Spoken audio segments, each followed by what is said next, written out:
The European Union is now imposing its new code of conduct policies for all social media platforms and search engines that will force them to comply with strict censorship laws or be hit with crippling fines. The move will impact some 500 million people, including Americans. In this episode, we sit down with an expert from Alliance Defending Freedom to discuss how the EU's new policies will impact Americans and how social media companies and the Trump administration are responding. I'm Daily Wire Executive Editor John Bickley with Georgia Howe. It's Saturday, July 5th, and this is a weekend edition of Morning Wire. Joining us now to discuss the EU's new online censorship policies is Jeremy Tedesco, Senior Vice President of Corporate Engagement at Alliance Defending Freedom. Jeremy, thank you for coming on. Yeah, it's my pleasure, John. So most of our audience will not have heard about Europe's Digital Services Act before, so let's start there. What exactly is that in these new Code of Conduct policies? Yeah, the Digital Services Act has actually been around for a while. It's just now becoming truly mandatory. But what it is essentially a blueprint for total narrative control in the digital age. What it does is it takes the EU's draconian speech standards and it imposes it on Americans and everybody in the world, really, by threatening big American platforms and search engines with literally billions in fines if they fail to censor speech that the EU deems to be hate speech or disinformation. And trust me, the EU's definitions of those words, which can't be defined really at all because they're so vague, it's really in the eye of the beholder, completely inconsistent with the free speech standards of the First Amendment in the United States. Now, your organization is really sounding the alarm over the DSA and particularly how it will affect Americans. Can you unpack that for us? Why is this such a serious censorship threat? Well, these regulations apply almost exclusively to United States companies. And the companies can't geofence so that the EU standards only apply in EU member states. The companies have to, their technology doesn't allow them to geofence algorithms and how they train AI and all these other things. And so these standards are absolutely going to apply to the kind of speech we can engage in online in the United States. And we know this is true already. Look, back in the COVID timeframe, the EU was mandating disinformation on vaccines, on the lab leak theory, all things that turned out to be true. A lot of those views turned out to be true and still valid, even if they weren't true, to be spoken when it comes to American free speech law. Those things were taken down, because of the Digital Services Act. So we know it has impact on American speech rights right now and in the past.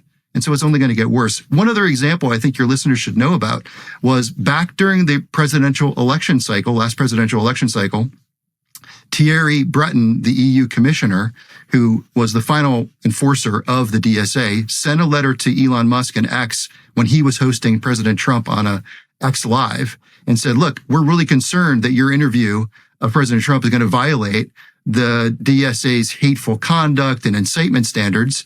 And we're throwing this lob across the ocean to tell you better be careful what you say. So they're trying to regulate how we speak and how even our presidential candidates speak during an election cycle. So they have really no boundaries to what they want to censor. And again, it's really a blueprint for censorship in the digital age, and we need to stop it. How are social media companies responding to these new policies? Have they pushed back against them at all?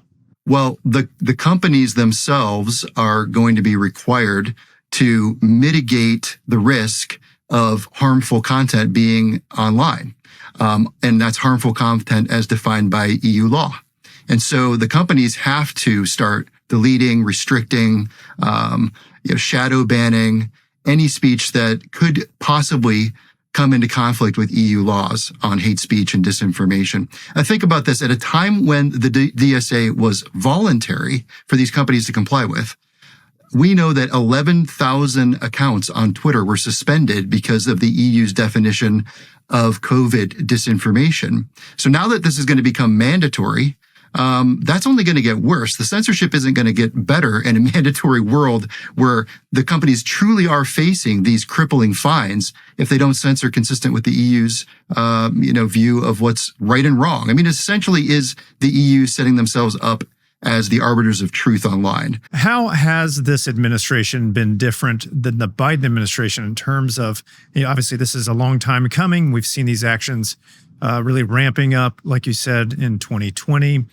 How different is the administration responding to this as opposed to the previous one? Yeah, it's 180 degrees difference with the Trump administration.